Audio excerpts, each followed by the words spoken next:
guys, in this video I'm going to show you the 5 things that you need to do before you come out here in Australia on your working holiday visa. I hope it's very useful for you and I hope you enjoy it. Okay, so the first thing you want to do is get your Australian visa. And I think this is very easy to do yourself, so just make sure you don't pay any company to do it for you because it saves you lots of money. If you just Google for working holiday visa Australia, it should be like your first result. You'll see 2 different visas and this is depending on where you're from. Just make sure that the website ends on gov.au and check the logo at the top left to make sure that you're on a legit website. On this website you'll find lots of information about the visa, everything you need to know. If you scroll all the way down here you can get an estimate about the cost of the visa. Just fill in the date, lodge it online, which is definitely the easiest way to go. And the costs at the moment are 440 Australian dollars. Just go back up at the top here, visa applicants, and here is all the information that you need. A list of eligible countries is right here.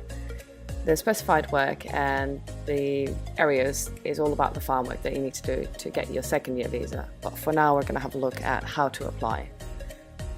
The form for your first year and for your second year are both here. But if you just click on your first year, it will take you to this website, and here you need to create your own IMI account. This IMI account you can use to apply for your first year visa, which can take anywhere between a few minutes up to 20 minutes, I'd say. And after that, the Australian government will take anywhere between a few minutes up to a few weeks to process. Once the Australian government has approved your visa application, you will get an email. So once you get your visa granted, you can start planning the fun stuff, such as where would you like to start in Australia? This can be dependent on a few things. Something like your travel route. I started off in Melbourne, for instance, because I didn't know where I was going to go. But from Melbourne it's very easy to do the West Coast, the East Coast, or something like I ended up doing, just go straight through the middle after that. Another thing you want to consider is you do not want to be in Cairns or Darwin during the wet season. You'll be sweating your ass off and you won't be able to do a thing. Another thing you want to consider is work. If you're low on budget and you need to start working straight away, you want to go to Sydney. Now, once you figure out where you want to go, you can start looking for flights. And there are 3 options to do this.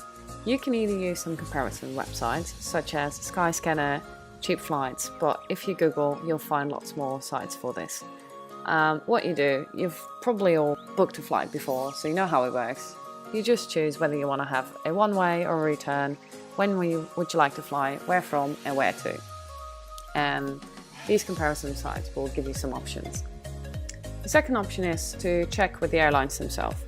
You've done the comparison website checks and they will give you some options with some airlines. So just go onto the websites of themselves and check if they've got any better deals. The third option is, once you know what the airlines and what the comparison sites have to offer, you can try and book separate flights yourself. So from anywhere from home, somewhere in Asia to Australia, book separate flights. The downside with this is though, if you get a delay and you miss your second flight, you're on your own. The airlines are not going to help you because they have nothing to do with each other. So once you got your flight booked, you want to have a look into the hostels. You want to book your hostel for the first 2, maybe 3 days, just so you don't have to worry about that. And just like the flights, you can use a comparison site for that.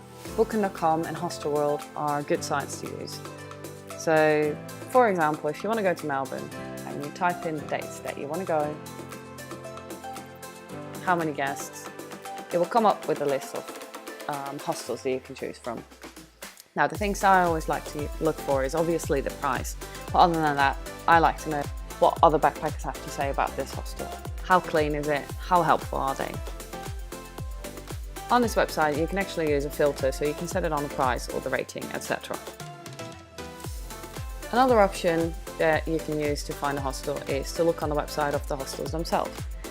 More often this will give you more information about what the hostel has to offer, and if you're actually looking for work or work for accommodation, for instance, you're better off looking on the website directly. Alright, so you got your visa, you know where you're going to go, you got your flight and you got your hostel sorted. Now you can start preparing. First up, make sure you got your phone unlocked so you can put an Australian SIM card in there. And second of all, try and stop or pause any contract that you got at home. The way I did it was just look at my bank account and see which company withdraw money every week or month and try and stop it. You don't want to do this while you're here because of the time difference, and it's just such a hassle.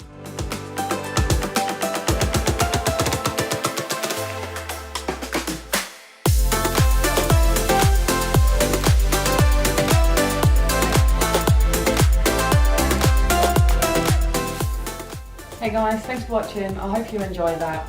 I will be making more videos about what to pack, what to do once you get in Australia, and how to find a job, for instance. So if you don't want to miss out on that, don't forget to subscribe and just give this video a thumbs up. Bye!